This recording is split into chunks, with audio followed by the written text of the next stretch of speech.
बाज़ लोग जो है वो सर्दी के दिनों में शॉल ले लेते हैं और शॉल इस अंदाज़ से लेते हैं कि मुँह भी छुप जाता है। जी। बाज़ लोग पूरा अपना जिस्म लपेट लेते हैं, तो बाज़ मफ़रल भी सिर्फ़ गले में लटका लेते हैं। तो शॉल पहनकर, मफ़रल पहनकर नमाज़ पढ़ने का क्या हुक्म है? शॉल पहनकर या चादर पहनकर आप नमाज़ तो पढ़ सकते हैं, जी। उसमें चंद बातों का ख़्याल रखा जाए। एक ये है कि जो कि सर्दी की गर्ज से जब आप ले रहे हैं तो सिर्फ़ लटकाना मकसद नहीं है, उससे आप अपना जिस्म ही कवर जो है वो करेंगे।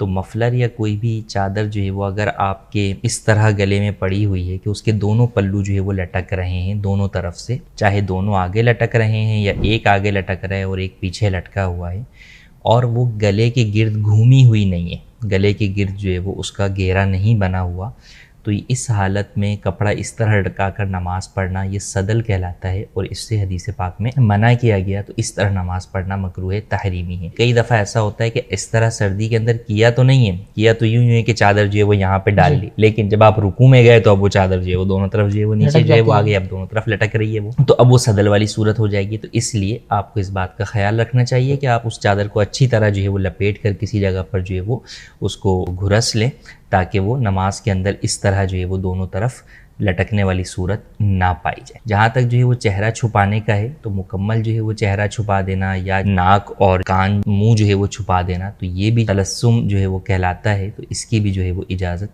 नहीं है, इस तरह नमाज पढ़ना भी मकरूह है। तो आप चेहरा जो है वो इर्द गिर्द लपेट सकते हैं, लेकिन चेहरे में जो है वो मुंह और नाक को जो है वो आप खुला ही जो है वो रखें और नमाज जो है वो इस तरह अदा करें। और इसमें तिलावत के अंदर भी आपको जो है वो आसानी होगी। तो यूँ नमाज के अंदर सिर्फ जो है वो नाक और मुंह जो है वो छुपाना ये भी जायज़ नहीं।